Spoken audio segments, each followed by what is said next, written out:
पिताजी इस बार जा तो रहे हैं, लेकिन ढांचा तोड़कर ही आना, ये मेरे शब्द थे।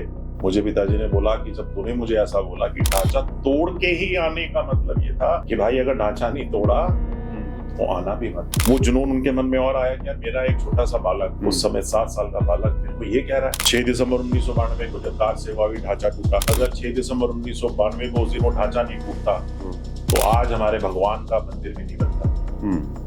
भगवान राम के मंदिर को बनाने के लिए उस ढांचे का टूटना भी जरूरी था। हमारा देश जो है वसुधैव कुटुंबकम वाला देश रहा है, तो उस विचार पे आप क्यों नहीं सोचते हैं, या वो क्या संभव नहीं है? देखिए, वासुदेव कुटुंबकम की जब बात होती है, सब उम्मीद करते हैं कि सिर्फ वो भारत में रहने वाला सनातनी या हिंदू ही उसको फॉलो करेगा। दूसरी साइड से तो नहीं है ऐसा। ये सबके लिए होना चाहिए ना। ये देश जब सबका है तो सबको वैसी बात करनी चाहिए। दूसरे धर्म के लिए भी उसको ऐसा सोचना चाहिए। हम बात करते हैं हमेशा, आज हिंदुस्तान के अंदर लगभग पाकिस्तान में जितने मुसलमान हैं, लगभग उतने मुसलमान या शायद उससे ज्यादा न हो गए हो। यहाँ खा भी रहे हैं, फल भी रहे हैं, फूल भी रहे हैं। आज आपकी संख्या लगभग पाकिस्तान की संख्या के बराबर हो चुकी है। जितना मुसलमान पाकिस्तान में उतना यहाँ है। क्या आप इसे नहीं कहेंगे कि वासुदेव कुटुंबकम? लोगों को लगा कि भारत के अंदर पॉपुलेशन एक प्रॉब्लम, तो हिंदुओं ने पॉपुलेशन कंट्रोल पे काम किया। आपने ऑपोजिट काम करा। अगर आप अब इस देश को अपना मानते हो तो आप क्यों नहीं मान रहे इस लॉ को? वो भारत सरकार का जो कानून बना वो मेरे लिए थोड़ी ना बना था सिर्फ, या सनातन के लिए थोड़ी ना बना, सबके लिए बना था। जितने लोग इस भारत की भूमि में हैं सबके लिए है ना। किसने माना? शादी वाला जो एक एंगल रहता है, जिसको लव जिहाद नाम सब लोग कहते हैं, ये क्या है, किस तरह से है, और इसका क्या सोल्यूशन है, और इसके पीछे मकसद एग्जैक्टली क्या है? आप क्या सोचते हैं? लव जिहाद के नाम से इन्होंने षड्यंत्र बनाया हुआ है। मुस्लिम लड़कों को फंडिंग होती है कि वो किसी भी तरीके हिंदू लड़की को फंसाएं, अपने जाल में, प्यार के जाल में फंसाएं, उसके साथ शादी करें। इन्होंने रेट काट कि भाई जाट की लड़की के इतने, ब्राह्मण की लड़की का ये रेट, बनिया की लड़की का 5 लाख, या ऐसे इन्होंने पूरी हर कैटेगरी का, गुजराती लड़की का, इसका उसका, सबके इन्होंने रेट काटा कि जो लड़का जिस जाति की लड़की को लेकर आएगा उसको उतना पैसा दिया जाए। तो वो करने के लिए वो अपना नाम बदलता है, वो कलावा भी मानता है, वो टीका लगा के भी घूमता है, जब तक लड़की उसके जाल में नहीं फंस जाती। जब लड़की जाल में फंस जाती है फिर उसके साथ ये कुकर्म कर लेते हैं, शारीरिक संबंध बना लेते हैं, फिर उनको ब्लैकमेलिंग शुरू होती है कि भाई जब शादी नहीं करेगी तो हम ये कर देंगे, वो कर देंगे, मारने तक की धमकियां दी जाती है। नमस्कार दोस्तों, आज के पॉडकास्ट में हमारे मेहमान एक पॉलिटिशियन है, समाज सेवी हैं और बिजनेसमैन भी हैं, और सबसे बड़ी बात कि अपने बेबाक बयानों के लिए जाने जाते हैं। इनके आसपास के लोग इनको लेकर कहते हैं कि हिंदू मुस्लिम मुद्दे पर, समाज से सबसे चुभती सवालों पर अगर कोई बिंदास तरीके से आवाज उठ रही है, बुलंद हो रही है, तो समझ लीजिए कि मनदीप गोयल की ये आवाज है।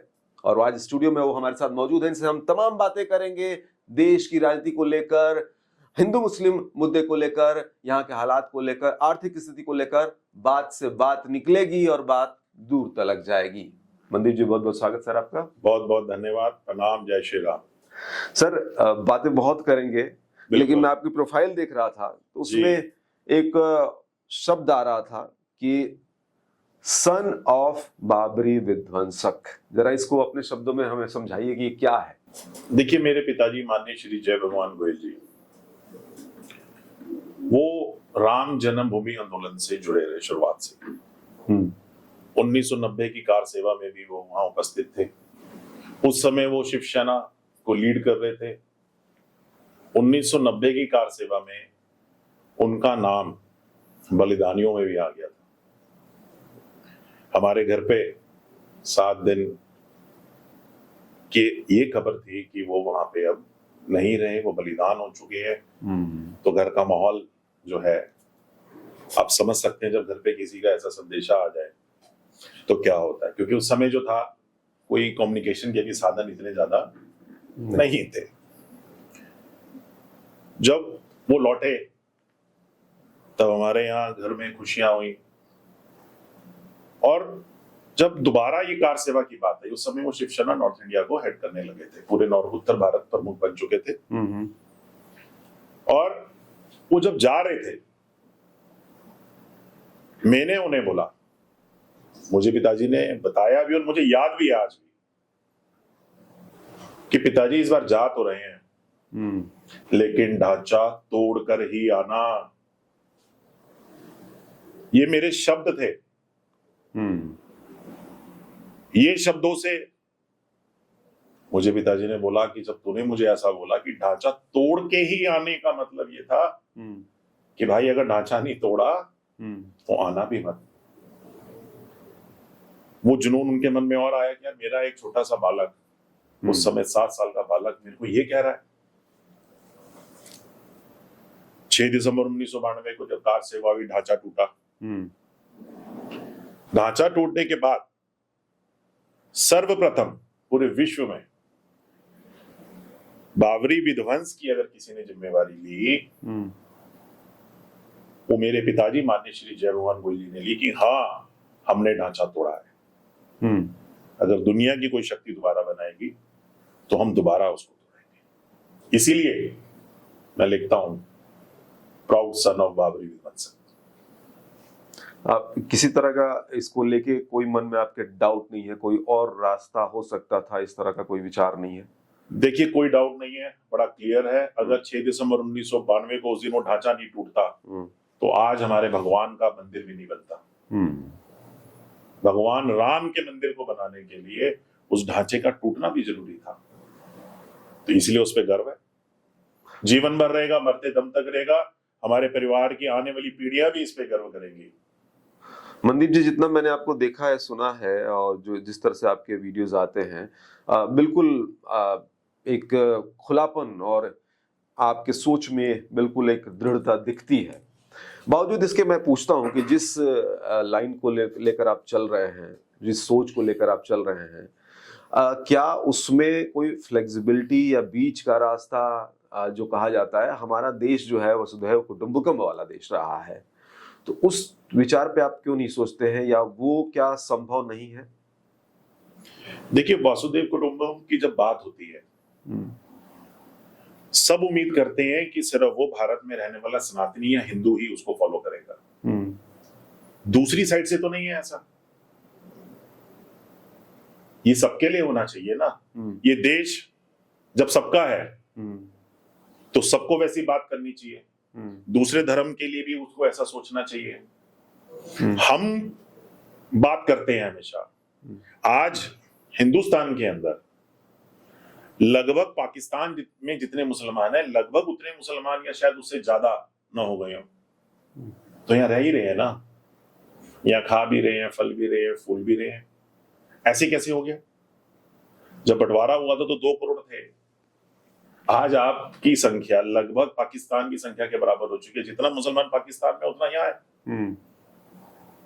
तो क्या मानते हैं, क्या आप इसे नहीं कहेंगे कि वसुधैव कुटुंबकम है? नहीं, वसुधैव कुटुंबकम मतलब आप ये कह रहे हैं, तो वो वर्ग है, वो भी तो मतलब इसको आप एक अलग कौम की तरह या अलग परिवार की तरह क्यों देख रहे हैं? वो इसी देश के हिस्सा हैं। अगर वो ये कहते हैं कि हम इसी देश के हिस्सा हैं, ये समस्या तो यही है, वो कहते नहीं ना मानते।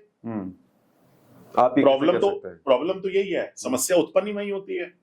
अगर वो इस देश को अपना देश मान लें, वो ये कहें कि ये देश हमारा है, हम भी इसके वासी हैं, तो समस्या ही नहीं है। ना वो यहाँ का कानून मानते, ना वो यहाँ का संविधान मानते। बात करते हैं तो दूसरे देशों की, इस्लामिक कंट्रीज की, वहां के संविधान की बात करते हैं, शरीयत कानून की बात करते हैं। अरे जब आप भारत में रहोगे तो यहाँ की बात करोगे। ये तो पृथ्वी का लॉ है ना, यूनिवर्स का लॉ है। क्या सारे मुस्लिम कौम की बात आप कर रहे हैं या कुछ लोग ऐसा करते हैं? ये कुछ लोग नहीं करते, प्रॉब्लम ये है। कुछ लोग नहीं करते, ज्यादातर करते हैं। ये कैसे आप कह सकते हैं? आप देख लीजिए उठा करके, कितने लोग हैं ऐसे। गिनती बड़ी कम है जो भारत की बात करते हैं, भारत के विकास की बात करते हैं, बहुत कम है। हजारों में भी नहीं मिलेगी, सैकड़ों में ही रह जाएगा वो आंकड़ा। क्यों? उनकी तरफ से एक सवाल ये भी उठता है कि हम सिर्फ मुस्लिम हैं, और जब भी कोई इस तरह का विवाद या कोई ऐसी दुर्घटना होती है तो हमें क्यों सबूत देना पड़ता है कि हम भारतीय ही हैं, आप ही के हिस्सा हैं? देखिए, जब एक व्यक्ति या कोई विशेष वर्ग का व्यक्ति बार बार एक ही कुकर्म करेगा,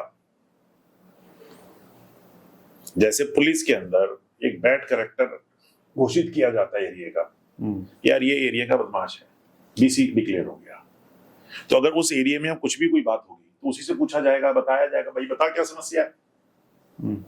ये उनके साथ भी है, क्योंकि जब भी कोई ऐसी बात होती है तो इन्हीं के लोग मिलते हैं ना उसके अंदर लिप्त। क्यों पूरे विश्व के अंदर आतंकवादी घटनाओं में ये लोग लिप्त हैं? क्यों नहीं इनके जो गुरु हैं, धर्म गुरु या आका या जो भी ये मुल्ला मौलवी है, ये क्यों नहीं रोकते इनको, क्यों नहीं समझाते कि ये हमारा कर्म नहीं है? इनको तो बचपन से ही पढ़ाया लिखाया सिखाया जा रहा है। क्या क्या वजह है कि इनकी शिक्षा वैसी है? क्या मकसद है? क्या सोचते हैं आप? इन लोगों का क्या मकसद है? इनका मकसद सिर्फ एक ही है कि मारो काटो सब पे राज करो। आप देख ही रहे हैं आज लगभग 57 कंट्री इस्लामिक हो गए, उसके बावजूद भी इन्हें शांति नहीं है। अगर हम भारत की बात करते हैं तो भारत पे कब्जा करना है क्यों चाहते हो आप? क्यों आप इस देश को अपना नहीं मानते? जब हिंदुओं को लगा कि भारत के अंदर पॉपुलेशन एक प्रॉब्लम है, तो हिंदुओं ने पॉपुलेशन कंट्रोल पे काम किया, आपने ऑपोजिट काम करा।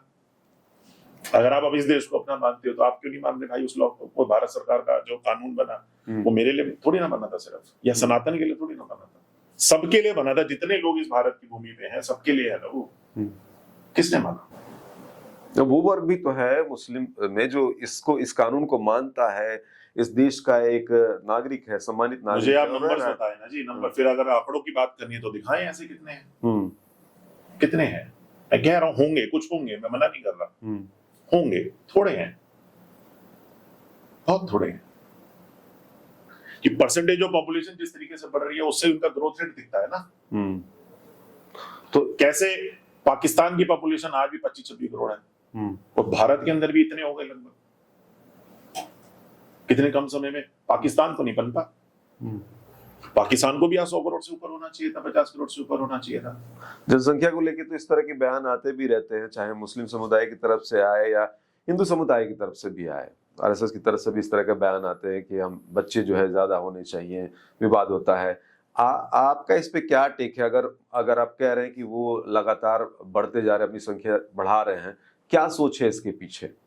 देखिए, वो बढ़ा रहे हैं, उस पर बात करना चाहते हैं। सनातन को बढ़ानी चाहिए, सनातनियों को उसकी बात एक एक करके बात करते हैं पहले मुस्लिम। ठीक है, हाँ।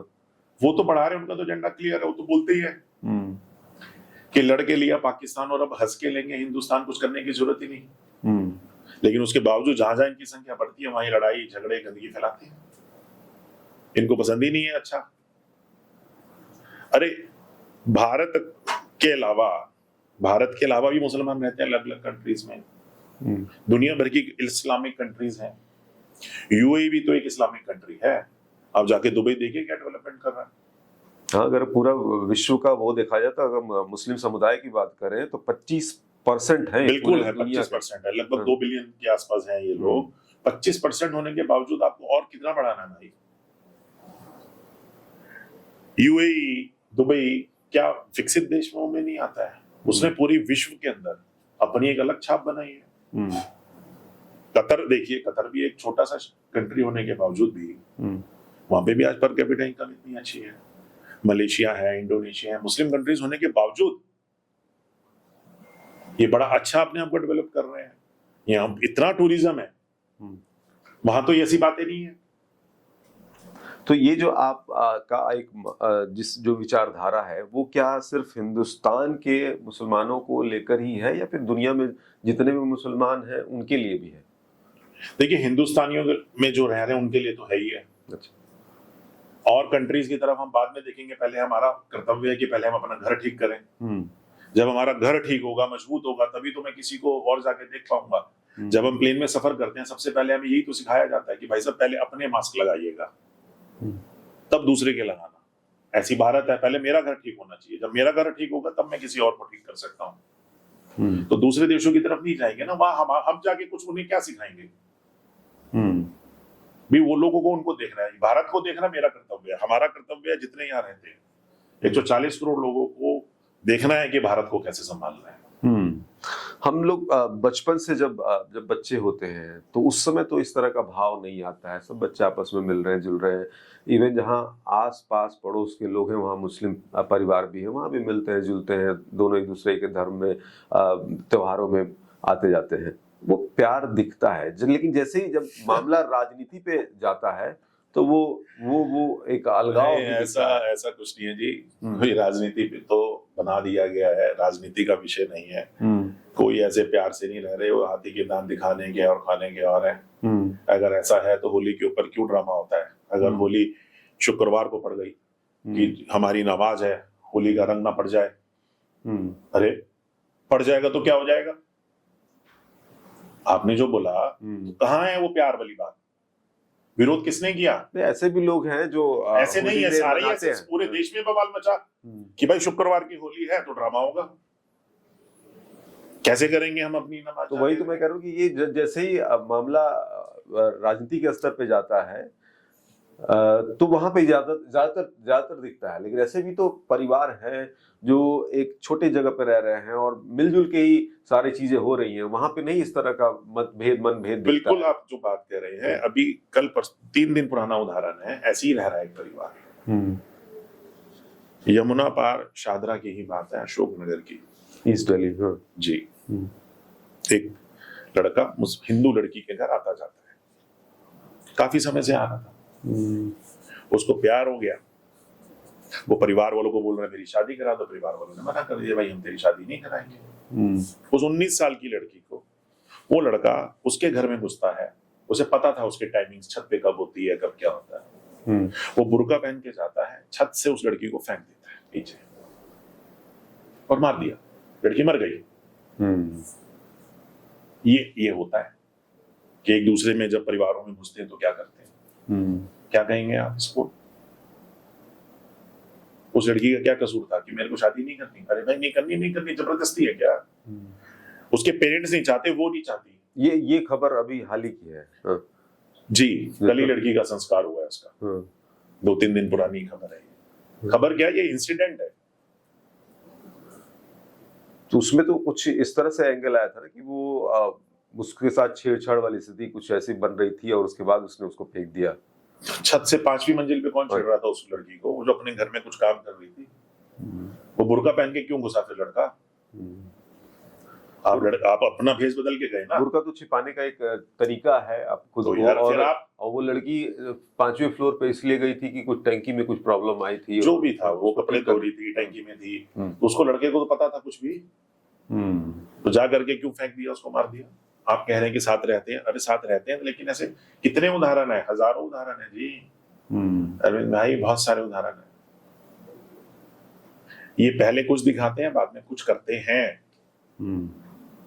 अच्छा, हम इनके लिए जितने मर्जी प्रेम की बात कर रहे हैं, जितने मर्जी, ठीक, इन्होंने रिएक्शन दूसरा ही दिया है। होंगे कुछ एक आधा ठीक, लेकिन उन्हें ये ठीक रहने नहीं देते, फिर खराब करने वाले लोग ज्यादा हैं। अच्छा, आपके अपने साथियों में कोई मुस्लिम समुदाय का नहीं है? उसके साथ आपने कभी दोस्ती निभाई या फिर उधर से कोई ऐसा व्यवहार अच्छा वाला दिखा नहीं कभी आपको? देखिए, मेरे स्कूल में मेरे साथ एक लड़का पढ़ता था, उससे मेरी आज भी है। वो मेरे को फोन करके आज भी राम राम ही बोलता है। अच्छा, जय श्री राम ही बोलता है। किस लिए? डर से तो नहीं? मैं पता नहीं है, तो उसको पता होगा, मैं कैसे जान सकता हूँ? अगर कोई मुझसे डरता है तो मुझे थोड़ी ना बताएगा वो। और मैंने तो नहीं कहा तो मुझे राम राम बोल, मैंने तो नहीं कहा डर। अच्छा ना भाई, वो उसका मैसेज मुझे आ रहा है ना, मुझे फोन आ रहा है तो वो मुझे राम राम बोलता है। तो अब उसमें डर है तो पता नहीं, अगर डर होता तो शायद वो राम राम भी क्यों करता सर। बाकी वैसे व्यवहार आप लोग का या फिर जो भी एक दूसरे के कोई बहुत ज्यादा नहीं है। कभी उसको कोई बात होती है, कोई होती है तभी होती है, ऐसा नहीं है कि हम लोग मिलते हैं जुलते हैं, कोई बहुत ज्यादा ऐसा कुछ नहीं है। हमारे देश में आपने ये मसला उठाया, अभी जो एग्जांपल दिया आपने कि शादी वाला जो एक एंगल रहता है जिसको लव जिहाद के नाम से हम लोग कहते हैं, ये क्या है, किस तरह से है और इसका क्या सोल्यूशन है और इसके पीछे मकसद एग्जैक्टली क्या है, आप क्या सोचते हैं? देखिए, ये पिछले बहुत समय से चल रहा है। लव जिहाद के नाम से ये इन्होंने षड्यंत्र बनाया हुआ है। मुस्लिम लड़कों को फंडिंग होती है कि वो किसी भी तरीके से हिंदू लड़की को फंसाएं, अपने जाल में, प्यार के जाल में फंसाएं, उसके साथ शादी करें। इन्होंने रेड कार्ड बनाया हुआ है कि भाई जाट की लड़की के इतने, ब्राह्मण की लड़की क्या ये रेट, बनिए की लड़की का 5 लाख, या ऐसे ऐसे इन्होंने पूरी हर कैटेगरी का, गुजराती लड़की का, इसका उसका, सबके इन्होंने रेट कार्ड बनाया कि जो लड़का जिस जाति की लड़की को लेकर आएगा उसको उतना पैसा दिया जाएगा। और वो करने के लिए वो अपना नाम बदलता है, वो कलावा भी बांधता है, वो टीका लगा के भी घूमता है, जब तक लड़की उसके जाल में नहीं फंस जाती। जब लड़की जाल में फंस जाती है फिर उसके साथ ये कुकर्म कर लेते हैं, शारीरिक संबंध बना लेते हैं, फिर उनको ब्लैकमेलिंग शुरू होती है कि भाई जब शादी नहीं करेगी तो हम ये कर देंगे, वो कर देंगे। मारने तक की धमकियां दी जाती हैं। लड़कियों को मारा भी गया है, उसको ये तक कहा गया है कि तेरे परिवार को तक मार देंगे अगर तूने किसी को बताया। वो जा करके लड़की बेचारी अपनी शिकायत तक नहीं दर्ज करा सकती पुलिस में, क्योंकि उसको इतना डरा देते हैं, धमका देते हैं कि अगर उसने इनके खिलाफ अगर आवाज उठाई तो उसको या उसके परिवार को सबको मार दिया जाएगा। या उसकी कोई वीडियो बना लेते हैं कि तूने अगर ऐसा कुछ करा तो तेरी वीडियो हम लीक कर देंगे। वो लड़की बेचारी डर में ही शादी कर लेती है। फिर उसके बाद ये उसके साथ क्या क्या करते हैं कभी नहीं बोले तो अच्छा है बस। और मकसद ये है कि हमारी कौम में हमारी संख्या बढ़े। हाँ, संख्या बढ़ाने पे तो काम कर रहे हैं। लगातार कार्य वही हो रहा है। और क्यों आपको हिंदू लड़की से शादी करनी है बताइए? क्या आपके अपने धर्म में लड़कियां की कमी है? कर लीजिए ना, कौन रोक रहा है? और अगर आपको प्यार करना है, आप चाहते हो हिंदू लड़की से अगर करना, चलो मान लिया अगर आप वही, अरे भाई तो आप सच्चाई से सामने आओ, छुपा के क्यों आते हो? आप बताओ ना आपका असली नाम, आप बताओ मुसलमान हो, आप बताओ मैं इस्लाम धर्म को मानता हूँ, आओ आप टोपी पहन के सामने, आप बताओ कि मैं मस्जिद जाता हूँ, नमाज पढ़ता हूँ। ये सब तो आप बताते नहीं हो। लड़की को फंसाने के लिए आप उसके साथ मंदिर भी चले जाते हो। जब वो फंस जाती है फिर आप धीरे धीरे बताते हो कि मैं अपनी सच्चाई, मेरी तो ये सच्चाई है। तो उद्देश्य क्या है? और इस सब के लिए फौरन फंडिंग आती है, क्योंकि उस लड़के पे इतना पैसा नहीं है, मान लो उसके लिए फौरन फंडिंग है। ज्यादातर ये लोग उन लड़कियों को टारगेट करते हैं जो थोड़ी सी फाइनेंशियली वीक है, परिवार, अच्छा, या जिसके फादर नहीं है, या जिसका कोई भाई नहीं है। क्यों? क्योंकि उनके लड़ने वाला कौन होगा ये देखते हैं, पूरी रैके करते हैं।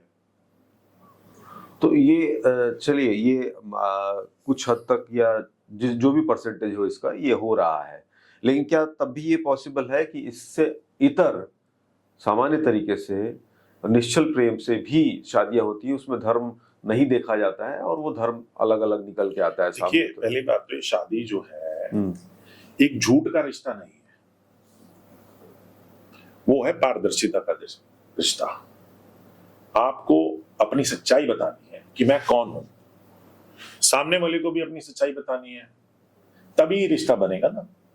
ये तो पवित्र रिश्ता है। बिल्कुल, हमारे धर्म में, हमारे शास्त्रों में तो बंधन है, ये तो जन्मों जन्मों का रिश्ता है जी, 7 जन्मों का रिश्ता है। अब 7 जन्मों का रिश्ता ये झूठ पे तो नहीं टिकेगा। अगर कुछ रिश्ते होंगे ऐसे सही चल रहे होंगे शायद, जहां उन्होंने सच्चाई बताई होगी, जहां लड़की मजबूरी में नहीं मर्जी से गई होगी, और मर्जी से जाने के बाद उसके साथ वैसा व्यवहार किया गया होगा जैसा वो चाहती है, ना कि जैसा इन्होंने चाहा। कि उसका धर्म परिवर्तन नहीं कराया होगा, उसको पूजा पाठ करने दिया होगा, या उसको घर में कि भाई ये मांस काट, ये काट, वो काट नहीं हुई होगी, या उसके साथ उसी के जो लड़का है, मुस्लिम लड़के के परिवार वालों ने शारीरिक संबंध बनाने के लिए जोर जबरदस्ती नहीं की होगी। ये वही होगा ना। फिल्मों में तो ऐसे तमाम ऐसे एग्जाम्पल आते रहे हैं बहुत पहले से ही कि हिंदू मुस्लिम शादी करते हैं, और समस्या वहीं शुरू हुई, दिखाया ये गया इसलिए। अच्छा, अभी जानबूझ के दिखाया जाता है बार बार। सोनाक्षी सिन्हा की शादी हुई, मुस्लिम से उन्होंने शादी की, वहां भी लव जिहाद की बात बीच बीच में उठाई तो है ही वो। ये फिल्मों के अंदर जो दिखाया गया ना, जितने हमारे ये सेलिब्रिटीज हैं जिनको लोग फॉलो करते हैं, ये जानबूझ के ऐसा किया गया, दिखाया यही गया कि मुस्लिम हीरो है तो हिंदू लड़की है, तो उन्हें लगा ये ठीक है, नॉर्मल बात है। हाँ, ये तो पर्दे पे होता है, लेकिन रियल में भी तो हो रहा है। जैसे शत्रुघ्न सिन्हा की बेटी है, जो सोनाक्षी सिन्हा मैं कह रहा हूँ, उन्होंने शादी एक मुस्लिम लड़के से की। बिल्कुल। तो क्या आप मानते हैं लव जिहाद के तहत हुआ है, या फिर ये सामान्य प्यार भी हो सकता है? ये तो कुछ समय बाद ही पता लगेगा। अच्छा। अगर उनका शादीशुदा जीवन सही चलता रहा, हाँ। नहीं हुआ तो फिर वो लव जिहादी है कि उनका एजेंडा ये था। मैं ये आपसे पूछ रहा हूँ कि उनको क्यों नहीं मुस्लिम लड़की समझ में आ रही, क्यों हिंदू की लड़कियां चाहिए? अगर आज कोई हिंदू लड़का मुस्लिम लड़की से प्यार कर ले, शादी करने की बात करे, निचले स्तर पे उसे आप मार दिया जाता है लड़के को। ऐसे हर रोज हमने देखा है अभी दिल्ली में। ये तो खैर दोनों तरफ से जो भी हो रहा है, जो भी हिंसा अपनाई जा रही है वो गलत है दोनों तरफ से। लेकिन आप प्यार की बात कर रहे हैं तो प्यार में कहाँ ये सब चीजें देखी जाती है कि कौन सा धर्म है, वो हिंदू है तो हिंदू में ही प्यार करे, मुस्लिम है तो मुस्लिम। ऐसा भी होता है कि बैरिकेडिंग टूटती है ना। मैंने वही कहा आपको कि नहीं देखा जाता, मान लिया प्यार अंधा होता है ये कहा जाता है, लेकिन अंधे का मतलब धोखा थोड़ी ना होता है, झूठ थोड़ी ना होता है, फरेब थोड़ी ना होता है, या प्यार का मतलब सिर्फ शारीरिक संबंध है नहीं, जहां या ब्लैकमेलिंग है, जहां या जान की बाजी है, उसे तो नहीं प्यार कहते। अभी हाल ही में मैं एक और इंटरव्यू देख रहा था तो उसमें आमिर खान को लेकर पूछा गया कि आपके ऊपर ये कहा जाता है कि आप लव जिहाद करते हैं, कि उन्होंने शादियां की और इस तरह से हिंदू में भी शादियां की हैं। तो उन्होंने एक जवाब दिया, उन्होंने कहा था कि मेरी बहन जो है उसकी शादी एक हिंदू परिवार में हुई है, मेरी बेटी की शादी एक हिंदू परिवार में। तो ऐसा भी होता है, वो ये कह रहे थे कि ऐसा भी होता है, आप हमेशा एक ही एंगल से क्यों सोचते हैं? तो वही सवाल मेरा भी आपसे है कि देखिए मैं कह रहा हूँ हमारे संस्कारों में किसी भी बहन बेटी के साथ जुल्म या ये सब करने की प्रथा नहीं है, ना ही ऐसा किया जाता है। कुछ इंसिडेंट हैं गलत, लेकिन वहां पे ऐसा हो रहा है, लगातार हो रहा है, बारंबार हो रहा है। क्यों ही हिंदू लड़कियों को मारा जाता है? क्यों आप झूठ बोल के उसको अपना बनाते हो? बात ये है सर। अच्छा सर, आपसे मैं जरा इसको भी समझना चाहूंगा। ठीक है, आपका एक स्टैंड है, बड़ा सिर्फ स्टैंड नहीं है, ये रियलिटी है। एक्चुअली हम रियलिटी बता रहे हैं आपको। ठीक है, ये सिर्फ ऐसा नहीं है कि मनदीप यहाँ खड़ा है, मनदीप गोयल, और वो अपना कोई एक बात बोले जा रहा है। मैं जो बात कर रहा हूँ वो तथ्यों पे आधारित है। ऐसे दुनिया भर के उदाहरण है। मतलब अगर मुस्लिम धर्म को मैं आपकी नजर से देखना चाहूँ, समझना चाहूँ, तो ऐसा क्या है? क्या वो सही गलत नहीं समझ पाते हैं? वो सही राह पे क्यों नहीं चल रहे हैं? क्यों इस तरह की मार काट वाली जो बातें आप कर रहे हैं या छल फरेब की बात कर रहे हैं, ये क्यों आपके हिसाब से उनमें ज्यादा है? देखिए, अब बोलेंगे तो ये बात फिर दूर तक जाती है, और फिर बोलिए, अब तो बोलने के लिए मशहूर है। फिर क्या है कि जो इनको पढ़ाया लिखाया जा रहा है, जो बात है जी, वही सबसे बड़ा एरर है पढ़ाई में, शिक्षा में। हाँ जी। अच्छा, ऐसी 24 आयातें इनको पढ़ाई जाती हैं जो गलत है।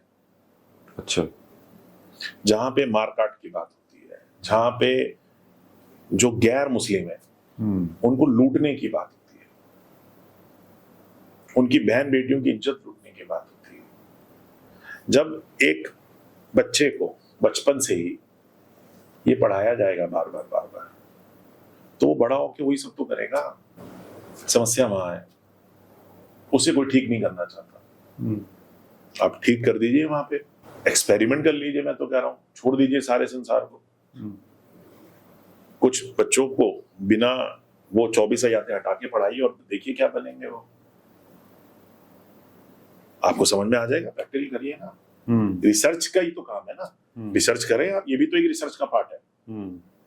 और ऐसा नहीं है ये सिर्फ हमें पता है, ये सबको पता है। जो इसके खिलाफ बोले, जो इसके खिलाफ आवाज उठाएगा, उसको ये लोग मारने की बातें करते हैं। फिर उसका सर कलम करने की धमकियां आती हैं, उसका सर कलम कर दिया जाता है। ये समस्या है कि भाई सच्चाई इतनी बुरी लगती है कि आप उसे मार देंगे। कई बार कई ऐसी घटनाएं सामने आई हैं जो बहुत ही हृदय विदारक है और सुन के समझ के जो है रूह कांप जाती है। उसी में से एक घटना रही पहलगाम वाली। बिल्कुल।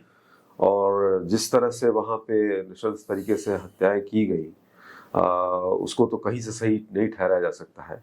लेकिन उससे भी ज्यादा तकलीफ की बात ये हुई कि जब बाद में ये निकल कर सामने आया रिपोर्ट में कि वहाँ के जो लोकल्स हैं उन्होंने उन आतंकियों की मदद की थी, उन पाकिस्तानी आतंकियों की मदद की थी। और वो लोग थे जहाँ जहाँ ये हिंदू फैमिलीज और जो ये पर्यटक थे वहाँ रह रहे थे उनके साथ। उनका पर्यटन उससे बढ़ता है। लेकिन जब ऐसी स्थिति आई तो उन आतंकियों को उन्होंने मदद की थी। ये निकल कर बात सामने आई। बिल्कुल ठीक है। तो ये कहाँ चूक हो रही है? क्या दिक्कत आ रही है कि इस तरह की चीजों को बढ़ावा मिलता जा रहा है? देखिए, ये आज से तो नहीं ना कश्मीर में। कश्मीरी पंडितों को वहां से भगाने के लिए किसने काम किया? वहां के लोकल मुसलमानों ने। और हमारी कोई भी यात्रा जो वहां होती है उसमें समस्या कौन उत्पन्न करता है? भाई, आज मिलिट्री हमारी पूरी सक्षम है हर तरीके से। जब तक उनको वहां से लोकल सपोर्ट मिलता रहता है आतंकवादियों को, तब तक हम चूक जाते हैं हर बार। मैंने जो आपको शुरुआत में बोला कि ये रहते यहाँ पे हैं, लेकिन इनका दिल, इनका दिमाग सब दूसरे देशों में लगा हुआ है। इनकी फीडिंग वहां से होती है। इनका कोई इंटरेस्ट नहीं है भारत के लिए, विकसित भारत के लिए, कि मेरा भारत मेरा है, ये मानते ही नहीं है। और हमें कहा जाता है कि आप इन्हें अपना मानो। क्यों पाकिस्तान की प्रगति की बात कर रहे हो आप? भाई, आज पाकिस्तान हमारे यहाँ आतंकवाद भेज रहा है, पता है सबको। तो यहाँ रह रहा मुसलमान को क्यों नहीं पता कि भाई पाकिस्तान तुम्हारा इस्लामिक कंट्री है, और अगर वो भारत के ऊपर हमला कर रहा है तो तुम्हें पाकिस्तान का विरोध करना है? वो तो नहीं करते। क्यों नहीं करते? वो तो आए दिन यहाँ से कुछ ना कुछ खबरें, खुफिया एजेंसी वो इकट्ठा करके उल्टा उनको भेजते हैं। अगर कश्मीर में रह रहे मुसलमान भारत के लिए सोचने लग जाए, पाकिस्तान का विरोध शुरू कर दे, तो पहलगाम जैसी घटनाएं जीवन में दोबारा हो ही नहीं सकती। किसी की हिम्मत नहीं है कि आज वो भारत की सीमाओं को लांघ करके भारत में घुस के हमारे पे हमला कर दे। उसे पता है कि भारत अब पहले वाला भारत नहीं है। घर में घुस के मारेगा, डंके की चोट पे मारेगा। और भारत की जनता जो अंदर रह रही है वो भी पूरी जागरूक है। लेकिन कुछ लोग, कुछ समुदाय विशेष के लोग इस बात को नहीं मानते। उनको हिंदू हमेशा दुश्मनी दिखता है। आप मानते हैं कि ये मुस्लिम समुदाय, ये धर्म जो है कट्टर ज्यादा है? अपने धर्म के प्रति तो, पाकिस्तान के प्रति तो है। और हिंदू अपने देश के लिए और सनातन के लिए कट्टर है, तभी बचा हुआ है। इतने हमले होने के बावजूद, इतने आक्रांताओं के बावजूद, इतना लूट खसूट होने के बावजूद भी तो भारत बढ़ रहा है आगे। अगर हम कट्टर हैं, पक्के हैं, तभी तो देश को बचा करके आगे बढ़ाने पे कार्य कर रहे हैं। नहीं होते तो कैसे होता? आपकी प्रोफाइल में आपके नाम के आगे भी कट्टर हिंदू लिख के आता है जी। तो ये आप मानते हैं कि इस तरह की चीजें, ये भी सवाल उठाया जाता है कि ये एक मौका परस्ती है और धर्म की राजनीति है, तो क्यों नहीं ऐसा कहा जाए? देखिए, जो सैनिक होता है अपने आगे सैनिक लिखता है, जो समाज सेविक होता है वो समाज सेविक लिखता है, जो राइटर होता है राइटर लिखता है, जो बिजनेसमैन है बिजनेसमैन लिखता है, कोई अपने आप को डॉक्टर, जो डॉक्टर है, सीए, इंजीनियर, सब ऐसे लिखते हैं। तो अगर मैं कट्टर हिंदू हूं तो मैंने कट्टर हिंदू लिखता हूं, तो इससे किसको समस्या है? और सिर्फ कट्टर हिंदू लिखने से मैंने ऐसा कौन सा गलत काम कर दिया जिससे कुछ लोगों को समस्या आ रही है? मेरा तो सवाल है, इसका मुझे जवाब चाहिए। मुझसे पूछा जा रहा है कि मैं कट्टर हिंदू लिखता हूँ। हाँ, बिल्कुल लिखता हूँ और लिखूंगा। लेकिन मैं कह रहा हूँ, मेरे ये लिखने से समस्या कहाँ है, किसको है और क्यों है? तो ये वाला आपका स्टैंड, ये वाला रुख, ये वाला चेहरा क्या उस समुदाय के विरोध में खड़ा है और आपको लग रहा है कि ये होना पड़ेगा तभी हम इसको रोक पाएंगे? हमारा विरोध उनके उसके लिए नहीं है कि मैं कट्टर हिंदू लिख रहा हूं तो मैं उनका विरोधी बन रहा हूं। सनातन की रक्षा के लिए ये भी एक सेना का काम करती है। भाई, आज हमारे भारतीय सैनिक भारत की रक्षा कर रहे हैं। ऐसे ही हम जैसे हजारों लाखों लोग सनातन के ऊपर उठने वाली आवाज, सनातन के खिलाफ उठने वाली आवाज का विरोध करने के लिए हम जैसे लोग कार्य करते हैं। तो वही मैं कह रहा हूँ कि अगर वहां ज्यादा आक्रांत तरीके से चीजों को हैंडल किया जा रहा है तो यहाँ भी उसी रूप में आने की जरूरत है। और देखिए, सिर्फ आज ऐसा तो नहीं है कि हमें कोई अगर एक गाली देगा तो हम शांत होकर बैठ जाएंगे। भी अगर एक देगा तो हम 100 देंगे। हम तो भगत सिंह जी को मानते हैं।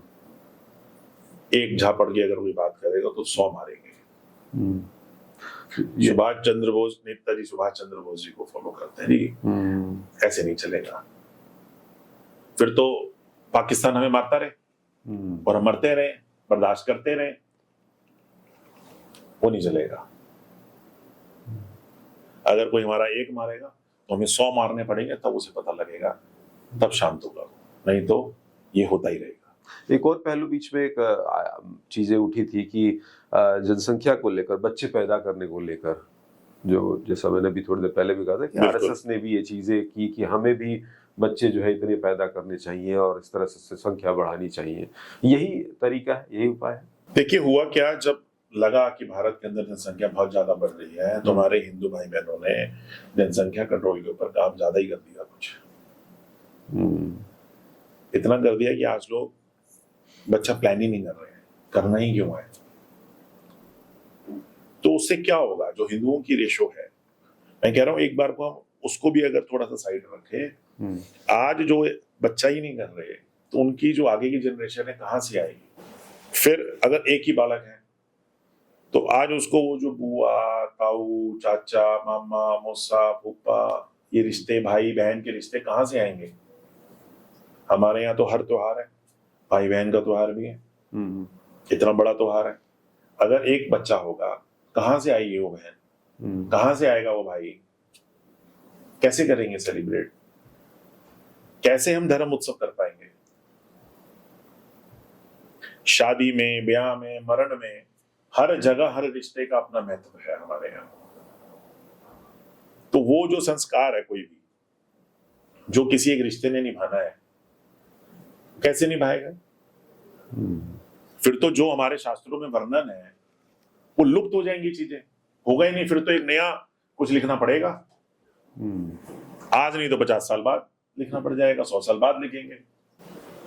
तो सनातन को बचाने के लिए जो सनातन में लिखा गया है शास्त्रों में हमारे, उसके लिए सब उसके रीढ़ की हड्डियां हैं, सारे चीजें चाहिए। इसीलिए हमें पॉपुलेशन पे काम करना चाहिए। आज इतनी ज्यादा थोड़ी ना गिरानी है कि आज कोई और आके ये हमारे देश पे कब्जा कर जाए, हिंदू रहेगा यहाँ पे। तो ये एक तरह से असुरक्षा की भावना नहीं कही जाएगी? अगर हम अपनी संख्या बढ़ाते हैं तो उसे असुरक्षित कहा जाता है कि असुरक्षा है हमारे में। और जब दूसरा पक्ष समुदाय अपनी संख्या बढ़ा रहा है तो उसे क्या कहेंगे आप? वो ऐसा करते हैं तो क्या ये उनका कल्चर है? वो धर्म में चीजें उस तरह से है कि वो उसको फॉलो करते हैं, या फिर क्या है? ये कोई और मानसिकता है? ये कौन सा कल्चर है? अरे भाई, आज आप जिस देश में रह रहे हैं वहां की व्यवस्था भी तो देखो भाई। जितनी जगह है उतनी तो लोग रहेंगे, जितना खाने उसी हिसाब से तो सब चीजें फैलाओगे। कुछ भी कर दोगे आप भाई। अगर आप एक गाड़ी में 5 लोग बैठ सकते हैं, उसमें 12 थोड़ी ना बिठाओगे। तो व्यवस्था बनाने के लिए तो सिर्फ हम, खराब करने के लिए आप। ऐसा यहाँ हो रहा है सिर्फ भारत के कुछ मुसलमानों में। यूएई में तो नहीं है, कतर में तो नहीं हो रहा है ऐसा। वो लोग तो बड़ा प्रेम कर रहे हैं अपने देश से। सऊदी में तो नहीं है, वो तो और बड़ा कट्टर देश है। वो तो जितनी भी बेड़ियां थी धीरे धीरे हटाता जा रहा है आज। तो क्या आप ये मानते हैं कि हमारा लिबरल होना कहीं ना कहीं इस तरह की चीजों को बढ़ावा दे रहा है? हमारे देश की अगर नीतियों की बात करें तो उसमें हम थोड़े उदारवादी हैं और ज्यादा और सख्त होने की जरूरत है, कुछ ऐसा? देखिए, भारत के हित के लिए ये अब आवश्यक हो चुका है कि सिर्फ लिबरल कहने से, होने से कार्य चलने वाला नहीं है। उससे अगर हमें सिर्फ नुकसान आ रहा है, मान लीजिए किसी एक विषय से, किसी एक बात से अगर हमारा कोई नुकसान हो रहा है तो हमें उसे रोकना पड़ेगा ना। अगर साफ पानी के अंदर गंदा नाला आया जा रहा है कोई, अगर वो परेशान कर रहा है तो उस गंदे नाले को जब तक बंद नहीं करेंगे तो पानी साफ नहीं होगा। अगर लिबरल शब्द हमें इतना परेशान कर रहा है तो हमें उसे रोकना पड़ेगा। क्यों होना है? जब 57 इस्लामिक कंट्री है तो एक भारत हिंदू राष्ट्र क्यों नहीं हो सकता, जिसकी स्थापना ऑलरेडी कर चुके हैं छत्रपति शिवाजी महाराज। उसकी पुनरावृत्ति करने की आज आवश्यकता है कि विश्व के अंदर जब इस्लामिक कंट्रीज हैं, क्रिश्चियन कंट्रीज हैं, तो हिंदू कंट्री क्यों नहीं है घोषित? तो हिंदू कंट्री अगर घोषित हो जाए तो क्या हिंदू मतलब उसमें सिर्फ हिंदू रहेंगे और धर्म के लोगों के लिए कोई जगह नहीं होगा? ऐसा नहीं है। आज भारत के अंदर इतने सारे मुसलमान रह रहे हैं, वो आप उन्हें निकाल तो नहीं सकते, लेकिन हाँ उनको कायदे कानून में मानने पड़ेंगे। बट जिस तरह से आप चल रहे हैं मानना तो पड़ेगा। यही मैसेज जा रहा है ना कि आप निकालना ही तो चाह रहे हैं। किसको निकाला? अभी तक हमने किसी को नहीं निकाला। हम ये कह रहे हैं जो यहाँ का सिस्टम है, जो भारत का कानून है, उसे मानो और रहो। क्यों आप जाकर के दूसरे देश के कानून को मान के यहाँ फॉलो कराना चाहते हो? आज पूरे विश्व में भारत एक ऐसा देश है, या पूरे विश्व में एक भारत मात्र ऐसा देश है जहां सबसे ज्यादा मस्जिद है। सबसे ज्यादा मतलब कहां से? किसी भी देश से। अच्छा। पूरे विश्व में भारत ऐसा देश है। किसी देश में इतनी मस्जिदें नहीं है जितनी भारत में है। मस्जिद मदरसे क्या करना चाहते हो आप? लगातार उन्हें बढ़ाने की तो बात कर रहे हो। अच्छा, इस तरह का भी एक पक्ष दिखता है कि जहां आपको बहुत क्लियर दिख रहा है, चाहे पाकिस्तान के कई सारे मुद्दे होते हैं या फिर अभी जैसे पहलगाम में हुआ, फिर भी यहाँ देश में कुछ ऐसे बयान आते हैं जो बड़े ही बैलेंस तरीके से देने की कोशिश की जाती है। क्या आप उसे भी देशद्रोह की श्रेणी में मानते हैं? मतलब जहां बहुत क्लियर लग रहा है यहाँ ये गलत हुआ है तो वहां आप अपना स्टैंड लीजिए कि गलत को गलत कहिए, बट वहां भी एक मॉडरेट टाइप का जो है बयान दिया जाता है। देखिए, कुछ लोग जो हैं राजनीति करते हैं वोटों की, वो ये गलत है। आज मैं रिक्वेस्ट करता हूँ इस पॉडकास्ट के माध्यम से, मेरा अनुरोध है भारत के सभी राजनेताओं से कि भाई साहब, वोट की राजनीति से ऊपर उठो, देश हित की राजनीति करो। देश बढ़ेगा, देश प्रगति करेगा तो सबका भला होगा। किसी एक जाति का, किसी एक धर्म का, किसी एक भाषावाद का, किसी एक पार्टी का भला नहीं होगा। सारे मिलके अगर हम भारत को विकसित देश बनाने में लग जाएं तो कोई चीज ऐसी थोड़ी ना जो हम नहीं पा सकते। जब अपने ही लोग इस देश को बर्बाद करने के कार्य करेंगे, तोड़ने की बात करेंगे, टांग खींचते रहेंगे बढ़ते हुए देश की, तो क्या होगा? आज अगर पाकिस्तान आतंकवाद भेज रहा तो उसे हमारे देश के ही लोग ये नहीं कह सकते कि तू गलत है। क्यों? नहीं समझ में आता। चाहे वो किसी भी पार्टी का, मेरा तो अनुरोध है। पाकिस्तान को लेकर देश की सत्ता जिस तरह से जो कदम उठा रही है, जो भी कर रही है, वो संतोषजनक है या कुछ और करने की जरूरत है? देखिए, वो जिस तरीके से मुंह तोड़ जवाब हर बार पाकिस्तान को दिया गया है, वो संतोषजनक तो है, इसलिए वो शांत है। नहीं तो हर रोज बॉर्डर पे गोलियां चलती थी, हर रोज हमारे भारतीय सैनिक मारे जाते थे, हर रोज हम उनके शव देखते थे तिरंगे में लिपटे हुए। आज उस पे लगाम लगी है। कश्मीर को लेके तो अब लोगों में ये भावना आने लगी थी कि चीजें अब बदल गई हैं। 370 के बाद जिस तरह से चीजें लागू हुई, लगा कि अब पर्यटन भी बढ़ने लगा था, हमारे आसपास के लोग वहां घूमने जाने लगे थे। बस ये एक घटना ऐसी आ गई जिसने फिर से सोचने में मजबूर कर दिया, पहलगाम वाली। देखिए, वो मजबूर किया है, लेकिन हम लोग रुकने वाले तो नहीं है। हादसे होते हैं, हादसों से रुका तो नहीं जाता। इतना बड़ा प्लेन क्रैश हुआ, क्या उसके बाद से लोगों ने प्लेन में बैठना थोड़ी ना बंद कर दिया? प्रिकॉशंस लिए जाएंगे कि ऐसे घटनाएं ना हो, ऐसे हादसे ना हो, लेकिन रुकता नहीं। रुकता तो कुछ भी नहीं है सर, जिंदगी इसी का नाम है, क्योंकि सड़कों पे रोज हादसे होते हैं, तो सड़क पे चलना लोग नहीं चलते हैं, ट्रेनों में हादसे होते हैं। अरे लोग घरों में गिर के मर जाते हैं, बाथरूम से गिर के, सीढ़ियों से गिर गए, तो क्या सीढ़ियों पे चढ़ना थोड़ी ना बंद होगा? तो ये तो प्रैक्टिकल बात है। लेकिन वो हादसा दोबारा ना हो, इसके लिए वहां का जो कश्मीर में रह रहा नागरिक है उसको ये सोचना पड़ेगा भारत मेरा और यहाँ रहने वाले लोग मेरे हैं। मेरे को जो आतंकवाद का मैं साथ देता हूँ वो देना नहीं है, और जो साथ दे उसके यहाँ साले के माथे पे गोली मारो। अच्छा, आपकी ये जो विचारधारा है, जो ये तेवर है, आप राजनीतिक पृष्ठभूमि से ही आते हैं, आपके पिता भी राजनीति में हैं, तो ये वहां से विरासत में मिली है या कैसे, कि थोड़ा अपने बारे में बताइए उस। बिल्कुल, ये वहीं से विरासत में मिली है जी। मैं भी बचपन से यही देख रहा हूँ, सीख रहा हूँ, समझ रहा हूँ, पीड़ा देखता हूँ, और लगता है कि ये विषय ऐसे हैं जिसपे आज का जो हमारा युवा वर्ग है, मेरी उम्र के जो लोग हैं, या मेरे से जो नीचे वाली जो जनता उम्र के जो लोग हैं, उन्हें समझाने के लिए तो आगे आना ही पड़ेगा ना। इसीलिए इस पे कार्य करते हैं।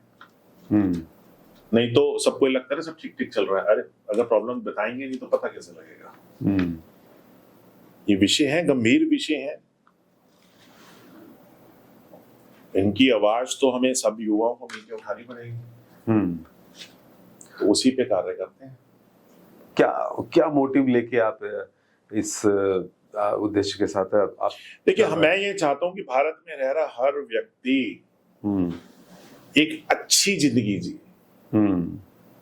साफ सुथरे वातावरण में रहे, हर लड़की सुरक्षित हो, हर लड़की किसी भी जाति की हो, किसी की भी धर्म की भी हो, लड़की की सुरक्षा होनी चाहिए। क्यों वो माँ बाप डरे जिसकी बेटी अकेले कहीं सड़क पे निकलती है कि पता नहीं क्या हो जाएगा। वो 2 साल की बच्ची के रेप हो रहे हमारे देश में, बताओ कितनी गलत बात है। मैं तो कह रहा हूं ऐसा कानून बने कि 3 दिन के अंदर फांसी होनी चाहिए उस आदमी को, और उसके पूरे परिवार का बॉयकॉट, सारी सरकारी सुविधाएं बंद, सब चीजें कैंसिल, बाहर जाओ भाई, देश निकाला दे दो, कड़ी से कड़ी सजा। क्यों बेटी सुरक्षित नहीं हो पा रही? माननीय प्रधानमंत्री काम कर रहे हैं, लेकिन हमारे लोगों को समझना पड़ेगा।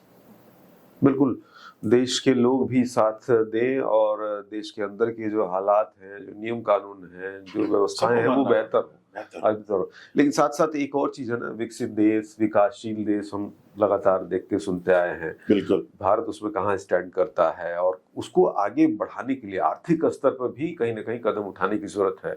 आप एक उद्यमी भी हैं, आप लगातार उस हिसाब से आप काम कर रहे हैं। उस नजर से मैं चाहूंगा कि जरा आप देश की आर्थिक स्थिति को बताएं कि उसमें देखिए, पहले और अब में काफी परिवर्तन आए हैं। ठीक, तो इसीलिए जो ऐसे विषय हैं कि भारत की प्रगति देखो होगी तो बिजनेस से ही, और हर आदमी को उद्देश्य सिर्फ नौकरी पाने का नहीं रहना चाहिए, उद्देश्य ये रखना चाहिए कि यार मैं भी कुछ ऐसा कार्य करूं जिसमें मैं लोगों को नौकरी देने वाला बनूं। जब उस उद्देश्य से आप काम करेंगे तब व्यापार बढ़ेगा, और व्यापारी को सपोर्ट चाहिए कि मेरी देश की जनता मेरा प्रोडक्ट खरीदे, ना कि बाहर से लाए हुए हम सारे लोग प्रोडक्ट्स खरीदें। ठीक है, जो चीजें नहीं है वो करें, या फिर हम यहाँ पे ऐसी यूनिट्स क्यों नहीं एस्टेब्लिश कर पाते? क्यों अगर कोई बड़ी फैक्ट्री लगती है तो वहां के लोग विरोध करने आ जाते हैं कि नहीं यहाँ इतना बड़ा प्लांट लगेगा तो ये हो जाएगा। अरे भाई, आज हमारे देश की ये जरूरत है। आज चाइना पूरे विश्व पे अपने यहाँ की प्रोडक्शन करके राज करने की कोशिश कर रहा है इकोनॉमी में, क्या हम नहीं कर सकते? चाइना से ज्यादा मजबूत है हर तरीके से, लेकिन हम लोग सब आपस में लड़के भिड़के विकास की बात कम करते हैं और इधर उधर की ज्यादा करते हैं। पॉजिटिव बात कहाँ हो रही है? बिल्कुल पॉजिटिव बात करें ना। बिल्कुल। अच्छा, मैं चैनल्स वगैरह में भी देखता हूँ या बाकी जहां भी विचार विमर्श चलता है, वहां भावनात्मक मुद्दों पे ज्यादातर जो है चर्चा होती है, उसी से खेला जाता है। एक्चुअल और फैक्ट पे कम चर्चा होती है। ये होनी चाहिए, 100% होनी चाहिए। मैं तो कह रहा हूँ उसको 20% करो, इसको 80% करो। उसको एक्चुअली बताया ही नहीं जा रहा ना कि भाई तू अगर ऐसा कमाएगा तो क्या कर सकता है? कम दिखाया जा रहा है। जब ज्यादा दिखाया जाएगा तो ज्यादा होगा। ये तो मार्केटिंग कहती भी है कि जो दिखेगा वो बिकेगा। तो ये दिखाए, बिजनेस की बात ज्यादा होनी चाहिए, उसी से रिलेटेड न्यूज़पेपर्स में ज्यादा खबरें आए, उसी से रिलेटेड न्यूज एजेंसीज काम करें, न्यूज चैनल्स काम करें, उसी से रिलेटेड पॉडकास्ट ज्यादा से ज्यादा हो। ये सोशल मीडिया पे भी उसी की बात हो। ये लड़ाई झगड़े मारना काटने की बात क्यों? ये इस तरह के भी एक सवाल उठाए जाते हैं, खासतौर से सरकार की ही बात लेकर मैं कहूँ, उसका आप जवाब देना, आप बताना कैसे क्या है कि जो भी चीजें हो गई है इतिहास में, अगर कुछ गलत हुआ है तो उस पर ज्यादा चर्चा हो रही है, बजाय ये कि जो आपने कहा कि उद्यमता की या फिर नौकरी की जरूरत है, और भी कई ऐसे सेक्टर्स हैं जहां कहीं कमी है, उस पर ज्यादा फोकस करने की जरूरत है। लेकिन उठाने वाले सवाल ये उठा रहे हैं कि बरगलाया जा रहा है इस तरह की बातों को, ज्यादा नाम बदलने हैं तो हमारी संस्कृति, हमारी परंपरा, ये वो इस तरह की चीजें होनी चाहिए, लेकिन उस पर ज्यादा फोकस किया जा रहा है, बजाय जो अभी हमें जरूरत है, युवाओं की जरूरत है, देश को जरूरत है, उद्यमता की जरूरत है। बिल्कुल ठीक कह रहे हैं आप। देखिए बात क्या है, प्रॉब्लम क्या है, नाम बदलने की जो बात है, अगर हमें अकरंता के नाम दिखाए जाएंगे, हम उससे क्या सीखेंगे? आज सनातन में हम हिंदूवादी लोग हैं, हम हमेशा घर में जब कोई बालक होता है उसको किसी भगवान से रिलेट करते हैं, किसी योद्धा से रिलेट करते हैं, या नहीं करते? अरे यार तू मेरा हनुमान है, तू मेरा राम है, तू मेरा कृष्ण है, मेरा कन्हैया है, तू मेरी राधा रानी है, तू मेरी माता है, हम पूछते हैं। ये सब तो करते हैं। अगर हम अकरंता की तरफ सारा दिन हमारे आसपास अकरंताओं के नाम घूमेंगे तो हमारे विचार कैसे होंगे? तो बनते हैं इस पे, ये ज्यादा जरूरी है। आज जो बच्चा आज पैदा हो रहा है वो जब सड़क पे निकलेगा या किसी शहर में जाएगा, वो पढ़ेगा कि ये जो शहर का नाम या सड़क का नाम किसी अकरंता के नाम पे है। जब उसकी हिस्ट्री पढ़ेगा, वो क्या पता लगेगा उसको कि ये वो है जिसने हमारे देश को लूटा, हमारे लोगों को मारा, हमारे घर लूटे, जायदाद लूटी, बहन बेटियों की इज्जत लूटी, उन लोगों के नाम से शहर रखा हो। इसका मतलब ही इज गुड मैन। याद, आप सुनहरे अक्षरों में नाम किनका लिखते हैं? जिसने कुछ सुनहरा काम किया हो, कुछ अच्छा काम किया हो, बिल्कुल, या जिसने कोई गंदे काम किए हो। इसीलिए ये हटना भी जरूरी है। क्योंकि जो भी गलत चीजें आज आ रही है, ये आ तो पुराना ही रहा है ना, वो फॉलो होता आ रहा है। जब तक पुराने से तार नहीं कटेगा तब तक नया कैसे शुरू होगा? तो पहले ये करना जरूरी है, फिर हम बाकी चीजों पे ध्यान देंगे, आप ये कहना चाह रहे हैं? पैरेलली पुराना कटना और नया जुड़ना। नए जुड़ने पे तो काम हो ही रहा है। आज भारत के अंदर इतने सारे नए प्रोजेक्ट शुरू हो गए हैं, हर रोज हम देख रहे हैं कि भारत एक नई कोई मुकाम हासिल कर रहा है। चाहे वो नए अच्छे बड़े पुल बनाने का काम हो, या हम लोग भी, हमारे भी स्पेसशिप जा रहे हैं, तो ये सब ऐसे थोड़ी ना हो रहा है।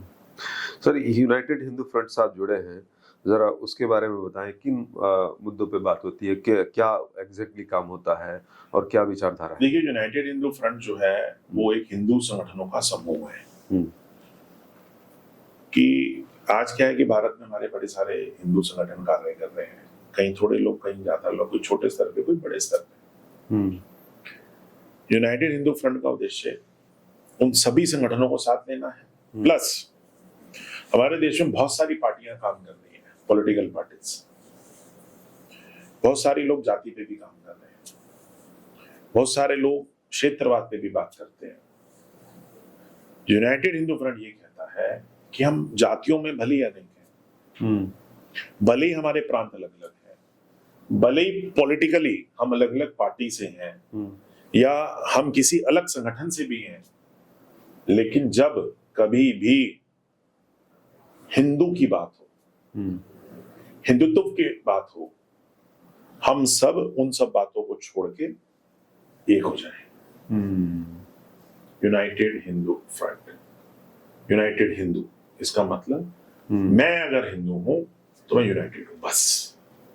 मौजूदा सरकार जो हिंदुओं के हित हैं उनकी रक्षा कर रही है, आप मानते हैं? बिल्कुल कर रही है, 100% कर रही है। कहीं से कोई कमी ऐसी है नहीं। देखिए, सब चीजें एक साथ तो नहीं हो सकती, स्टेप बाय स्टेप होता है, धीरे धीरे चीजें होंगी। भाई इतने सालों की चीजें आई हैं, परेशानियां एक दिन में थोड़ी ना खत्म होगी। धीरे धीरे जो होता जा रहा है वो सबको दिखता जा रहा है, और डे बाय डे आगे ही बढ़ रहे हैं। सनातन की जय जयकार तो हो ही रही है, आज पूरे विश्व में हो रही है। ठीक है सर, अब हम अपने इंटरव्यू के आखिरी पड़ाव की तरफ बढ़ रहे हैं। कुछ सवाल मैं ऐसे रख रहा हूँ जिसमें आप यस नो में भी आप आंसर कर सकते हैं, और मैंने अगर पहले भी चर्चा की हो तो भी आप उसको कुछ अगर उसमें ऐड करना चाहें तो ऐड कर सकते हैं। आपके अच्छे कोई मुस्लिम दोस्त हैं? नहीं, मेरा कोई मुस्लिम दोस्त नहीं है। अच्छा, क्या आपको लगता है कि धर्म से पहले इंसानियत का रिश्ता ज्यादा जरूरी है? देखिए, धर्म से ही इंसानियत का रिश्ता बनेगा। अगर मेरा धर्म सुरक्षित नहीं है तो मेरा इंसानियत भी सुरक्षित नहीं है, क्योंकि धर्म ही मुझे इंसान बनना सिखाता है। कभी ऐसी स्थिति आई है कि किसी धार्मिक बहस हो रही हो और वहां पे आपने सोचा हो कि मुझे चुप ही रहना है, या ऐसे ही आप बिंदास बोलते रहे शुरू से? एकदम से तो नहीं याद आ रहा। कोशिश यही रहती है, जहाँ ऐसी कोई बात दिख रही है वहां अपनी बात, अपना वक्तव्य जरूर रखना है, भले गलत लगे सही लगे।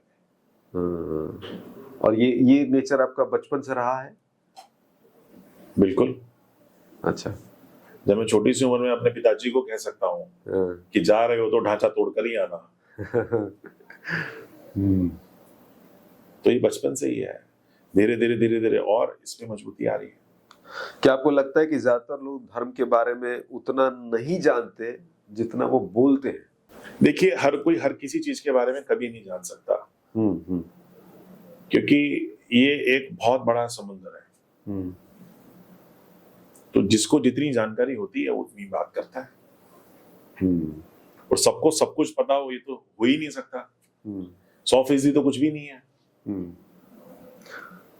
अगला सवाल मेरा ये है कि क्या आपको लगता है कि स्कूलों में भी बच्चों को हर धर्म की शिक्षा दी जानी चाहिए ताकि वो अपना एक माइंड मेकअप कर सके, उस हिसाब से अपनी विचारधारा विकसित कर सके? ये मत करवाना, पहली परेशानियां बढ़ गई हैं। अच्छा, स्कूल के अंदर गीता पढ़वानी चाहिए, भगवत गीता, जिससे बच्चा धर्म के प्रति, देश की रक्षा के प्रति, इंसानियत को बचाने के लिए काम करे। जब वो भगवत गीता पढ़ेगा, सनातन को पढ़ेगा, और ये तभी होगा। कभी ऐसा भी हुआ है किसी ऐसी स्थिति में कि जब आपको लगा हो कि मैं धार्मिक नहीं खुद को बल्कि आध्यात्मिक महसूस कर रहे हो आप, धार्मिक नहीं? नहीं, मैं खुद को राष्ट्रवादी ज्यादा महसूस करता हूँ, और उसमें धार्मिक चीजें इंक्लूड रहती है? बिल्कुल रहती है। मेरा धर्म बचेगा तो ही तो मेरा राष्ट्र बचेगा। तो मैं जो बात कर रहा हूँ हमेशा राष्ट्र को बचाने की ही कर रहा हूँ, क्योंकि भारत ही मेरा घर है, भारत ही मेरा देश है। तो मैं अपने घर को बचाने के लिए ही काम कर रहा हूँ। अच्छा, एक हाइपोथेटिकल सिचुएशन डाल रहा हूँ कि क्या ऐसा संभव है कि एक व्यक्ति जो है मंदिर में जाकर भी उतना ही सुकून पाए और साथ ही साथ मस्जिद में जाकर भी उतना ही सुकून पाए? ये संभव है आपके हिसाब से? देखिए, वो माहौल देना पड़ेगा पहले। जब आप वहां पे माहौल है, अगर मार काट का आपका उद्देश्य है दूसरे को परेशान करने का, या आप बाती अगर देश विरोधी कर रहे हैं, तो सुकून कैसे मिल सकता है? ठीक है, वो तो अलग, वो वही तो सिखा रहे हैं वहां पे, वही तो सिखाया जा रहा है। कहाँ? मस्जिद में? हाँ जी। वहां शांति की बात कहाँ हो रही है?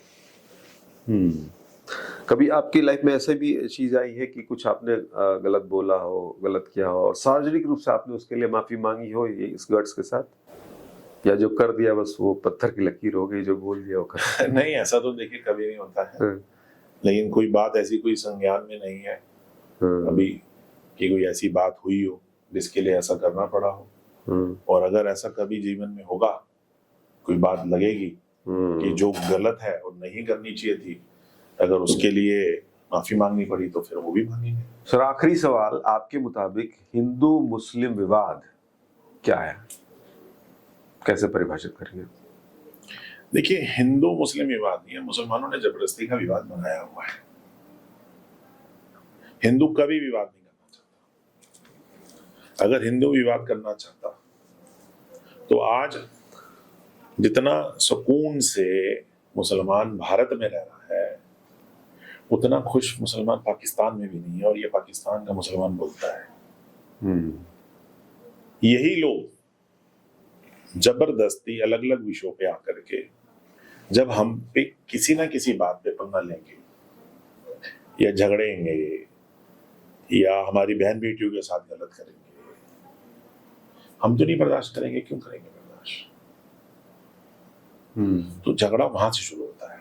ये आज भी अपने आप को मुगल ही मानते हैं कि भाई हम अकरंता हैं, उसी तरह रजिस्ट्री से ये काम कर रहे हैं। जिस प्रकार मुगल अकरंताओं ने काम करा, ये उसी सोच से कार्य कर रहे हैं। अभी इन्हें समझ में आ जाना चाहिए कि भाइयों, तुम्हारे अकरंताओं का जो हाल हुआ था, ये कुकर्म करने के कारण वो तुम्हारा भी ना हो जाए, इसलिए सुधर जाओ। एक अच्छी सोच के साथ किसी ने कुछ लाइंस लिखी थी जो मुझे भी बहुत अच्छी लगती है कि ईश्वर अल्लाह तेरे जहां में नफरत क्यों है, जंग है क्यों, तेरा दिल तो इतना बड़ा है, इंसान का दिल तंग है क्यों। मानते हैं आप इस चीज को? कहीं देखिए, वो ना जोड़ दिया गया ईश्वर अल्लाह, समस्या वहीं उत्पन्न हो रही है। तंगदिली है कहीं इंसान की, या फिर यार आप अगर मुझे प्यार दोगे तो मैं तो मूर्ख तो नहीं हूं कि मैं उसको जाके लठ मारूंगा। ऐसा है क्या? कहीं भी नहीं है ऐसा। अगर कोई मुझे घूरेगा, कोई मुझे गलत दृष्टि से देखेगा, किसी की सोच अगर मेरे साथ गलत करने की है, तो ये कैसे उम्मीद कर सकता है कि मैं उसको प्यार दूंगा? और हम सनातनी हिंदूवादी लोग इंसानियत की बात तो ज्यादा करते हैं, और ये बॉर्डर पे हमने देखा भी है। पाकिस्तान के सैनिक या आतंकवादी वहां पे मारे जा रहे हैं, हमारे पे हमला कर रहे हैं, और वो मारे गए, हम उनकी डेड बॉडीज के साथ भी रिस्पेक्टफुली बिहेव कर रहे हैं। और वो लोग क्या कर रहे हैं? तो इंसानियत हम तो हर जगह दिखाते हैं।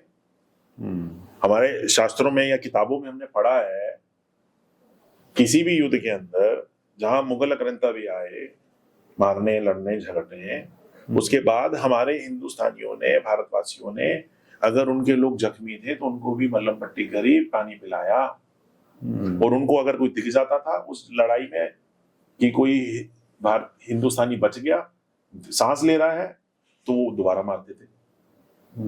यही जलियांवाला बाग में हुआ था कि लोग बच ना जाए, बाहर ना भाग जाएं, गेट बंद, जब तक मर नहीं जाए तब तक खड़े हैं। तो इंसानियत हमारे में नहीं है, किस पे नहीं है। बहुत बहुत शुक्रिया सर, बड़ा मजा है आपके साथ बात करके। सबसे अच्छी बात ये रही कि आप अपने विचारों में बिल्कुल स्पष्ट हैं, कहीं कुछ डाउट नहीं है। ऐसा नहीं है कि इस पार प्रिय तुम हो मद है, उस पार न जाने क्या होगा, कोई डाउट नहीं है, आपको इस पार ही रहना है। और बड़ी बेबाकी से आपके साथ मैंने आपको सुनता आया हूँ, वैसी ही बात चल रही है। जी बहुत बहुत धन्यवाद, आज आपके साथ बात करके भी अच्छा लगा, और मैं ये चाहता भी यही हूँ, देखिए स्पष्टता से ही बात होनी चाहिए। बिल्कुल, मजेदार में रह के इधर उधर करके कुछ नहीं मिलने वाला है। बिल्कुल, दर्शकों से भी मैं चाहूंगा कि वो भी कमेंट करें, बताएं कि जिस तरह से मनदीप जी ने बात की वो कैसा लगा उन्हें, इनके सिद्धांतों में क्या आप देख पाते हैं, और आपका क्या टेक है हिंदू मुस्लिम विवाद को लेकर, किस तरह से सोल्यूशन होना चाहिए। बहुत बहुत शुक्रिया, थैंक यू, बहुत बहुत धन्यवाद।